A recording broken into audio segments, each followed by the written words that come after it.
Hello दोस्तों, नमस्कार। कैसे हैं आप सभी? आशा करता हूँ अच्छे होंगे। तो वंस अगेन एक नई वीडियो में आप सभी का स्वागत है। ये बहुत महत्वपूर्ण जानकारी देने की मैं कोशिश कर रहा हूँ। तो देखिए, हमारा स्वास्थ्य संबंधित बहुत सारी समस्याएं होती हैं। जिन समस्याओं का अगर हमें सही जानकारी है तो उसका हम उपचार करने के साथ साथ कुछ सावधानियां रख सकते हैं, जिससे हमें ट्रीटमेंट में मदद मिल सकती है। उसके साथ ही साथ हम निरोगी भी रह सकते हैं। कुछ ऐसी चीज़ें हैं जो कि हम दैनिक जो क्रियाएं करते हैं, अगर उनको अगर सही नियम के अनुसार करें तो हमारे बहुत सारे रोग ऐसे हैं वो ना के बराबर होंगे, और उनका अगर हो भी गया तो निदान बड़ी आसानी से हो जाएगा।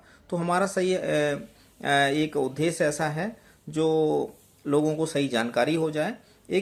जरूरी नहीं कि ट्रीटमेंट से ही सारी चीज़ें ठीक होना चाहिए। तो हमारा healthy wise and right channel आप सभी को ये सही जानकारी, सटीक जानकारी अवगत कराने का प्रयास मैं करता हूं। तो बने रहिए वीडियो हमारे साथ अंत तक। आज जो विशेष जानकारी मैं देने वाला हूं ये कॉमन जानकारी है और कॉमन कॉज है, और इसका मैं एक सामान्य उपचार हम कैसे कर सकते हैं वो बताने की कोशिश करूंगा। तो जो आज का जो हमारा टॉपिक है, बहुत इंपॉर्टेंट टॉपिक है, जिस टॉपिक का नाम है पेप्टिक अल्सर। पेप्टिक अल्सर क्या होता है? जैसे अमाशय होता है हमारा, उसका कैंसर। अमाशय का कैंसर कैसे होता है, उसके कारण क्या है, और हम इससे कैसे बच सकते हैं।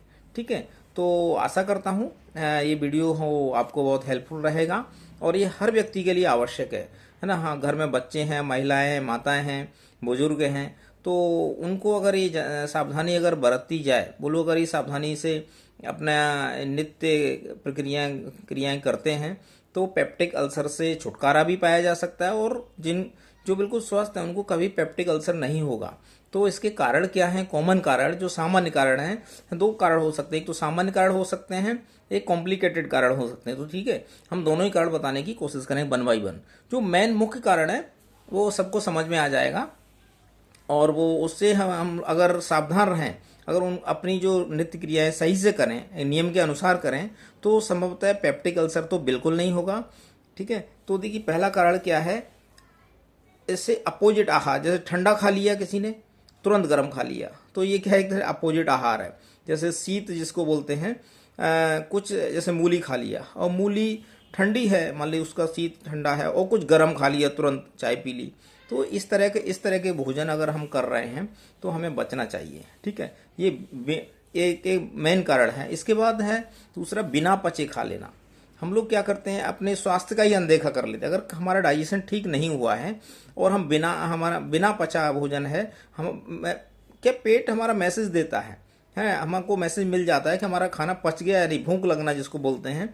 तो जिसका खाना पचा ही नहीं फिर खा लिया, तो वो एक भोजन अंदर सड़ेगा, उसका डाइजेशन नहीं होगा। तो ऐसा लंबे समय से ऐसी प्रक्रिया होने से ये समस्या होती रहेगी। और दूसरा, पेट खराब है किसी का, कंटिन्यू उसका कॉन्स्टिपेशन है, इंडाइजेशन है, लूज मोशन है, ऐसा कुछ है, फिर भी खाना खाते जा रहे हैं, तब भी खाना खाते जा रहे हैं, वो धीरे धीरे कोई एक बड़ी बीमारी उत्पन्न कर ही देगा। ठीक है, तो ये चीज़ें अवॉइड करना है। दूसरा क्या है? दिन में भोजन कर लिया, और किसी व्यक्ति की ऐसी आदत है कि दिन में भोजन किया फिर नित्य सोता रहता है। भोजन करने के तुरंत बाद सोना, ये थोड़ा स्वास्थ्य के लिए ठीक नहीं है, और खासकर डाइजेशन सिस्टम को ये फिट नहीं करता है ना, प्रॉब्लम कर सकता है।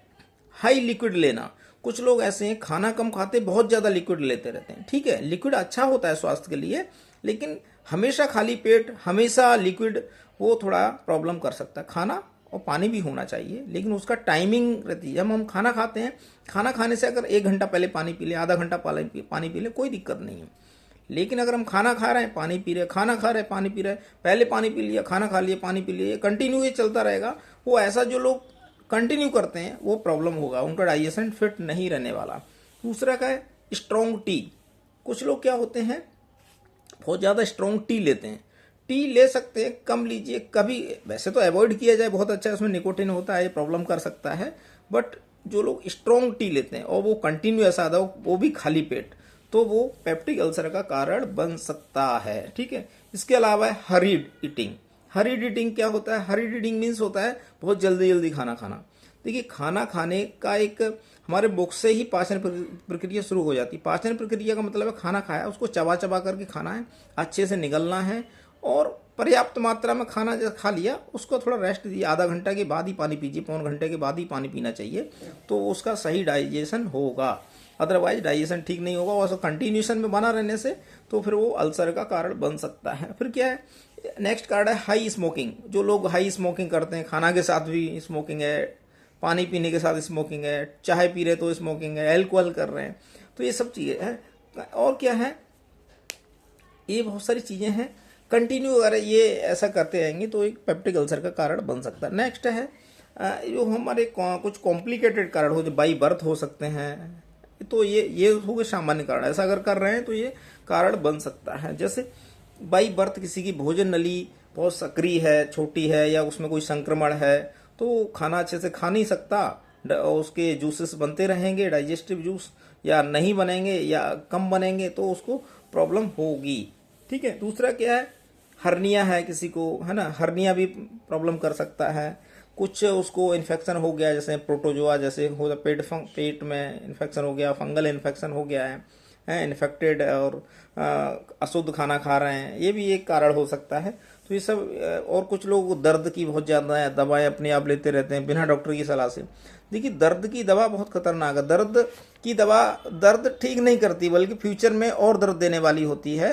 और इसके साथ ही साथ जैसे कि हेपेटिक सिरोसिस, यानी लीवर का साइज बढ़ जाना, है ना, तो लीवर पर लोड आएगा जब इस तरह का खाना कंज्यूम करेंगे, है एल्कोहल कंज्यूम करेंगे, तो लीवर खराब होगा और फिर डाइजेशन सिस्टम खराब होगा, और धीरे धीरे वो कैंसर में तब्दील हो सकता है। जरूरी नहीं हो जाए, लेकिन ऐसा मुख्यतः कारण हो सकता है, बार बार छाले पड़ जाना, ये सब समस्याएं।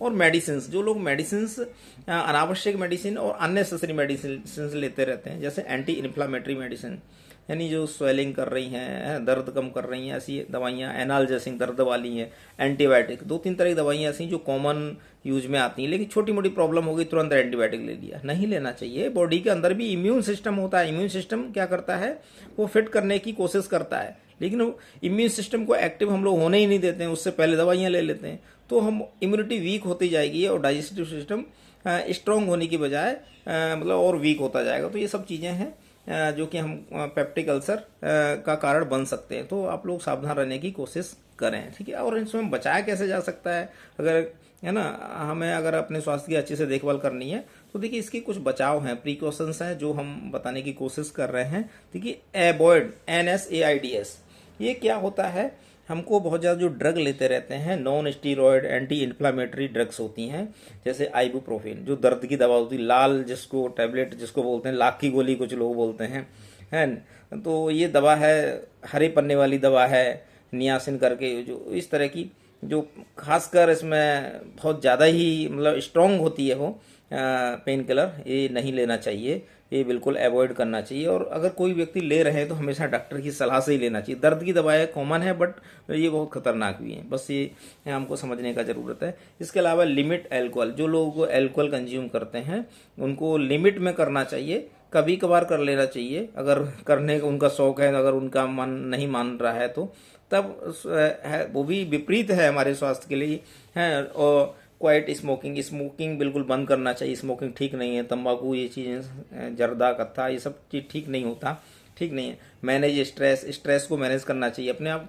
स्ट्रेस मैनेज करने के लिए सबसे अच्छा योगा है, मॉर्निंग वॉक है, हरी सब्जियां खाना है, खेलना है, एंजॉयमेंट करना है, ये सब चीज़ें स्ट्रेस मैनेजमेंट में आता है, ये सब करना है। खुश रहना है, दोस्त बनाने हैं, ये सब चीज़ें स्ट्रेस मैनेजमेंट की। टेक केयर, अगर कोई पेन हो गया तो टेक केयर करें, पेन मैनेजमेंट करें, गेट टेस्टेड। अगर पेट में कभी क्या है, जैसे एच पाइलोरी हो गया, तो तुरंत डॉक्टर की सलाह लें, इन्वेस्टिगेशन कराएं, उसका ट्रीटमेंट होता है, रेस्ट करें, एक्सरसाइज करें, योगा करें, और ठीक हो जाएगा। वो कुछ समय का इंक्यूबेशन पीरियड रहता है, उसके बाद वो ट्रीटमेंट मिलने के बाद फिट होना ही है। तो हमारा ये आग्रह है सभी से, हमारा ये एक मैसेज है स्वस्थ रहने के लिए। तो देखिए, पेट का खाने का सिस्टम, मतलब खाना पचाना, ये हमारा भूख, हम लोग खाने के लिए जिंदा रह रहे हैं, ऐसे मान लीजिएगा। तो हम जीवन हमारा है, जीवन स्वस्थ होना चाहिए, लाइफ सही रहना चाहिए, हंसमुख रहना चाहिए, पेट भरना चाहिए, डाइजेशन होना चाहिए, और हमें भूख भी लगनी चाहिए। ऐसा नहीं कि पेट जबरदस्ती भर लिए, भूख लगनी चाहिए। भूख लगेगी तो हमारा बाकी क्रियाएं सही रहेंगी। तो हमारा सभी से आग्रह है कि आप सभी इस वीडियो को ज़्यादा से ज़्यादा लोगों को शेयर करें। अगर हमारा वीडियो अच्छा लगता है तो लाइक करें, हमारे चैनल को सब्सक्राइब करें। ये बहुत यूजफुल जानकारी है। पढ़ने वाले छात्र हैं, बच्चे हैं, उनको ये शेयर करें, उनका नॉलेज इंक्रीज होगा। तो बस मेरा सभी से यही उद्देश्य है। आप लोग हमारे वीडियो को है ना लाइक करें, हमारे चैनल को सब्सक्राइब करें और वीडियो में अंत तक बने रहने के आपका सभी का बहुत बहुत शुक्रिया। ये हमारा अगर हेल्थ से संबंधित जानकारी अच्छी लग रही तो हमको लाइक करें, हमको प्रमोट करें, हमें अच्छा लगेगा, दूसरों की सेवा होगी, दूसरों को भी जानकारी मिलेगी, दूसरे और सभी लोग स्वस्थ रहेंगे। बस मेरा एक उद्देश्य है, fit India mission. Thank you everyone, bye bye.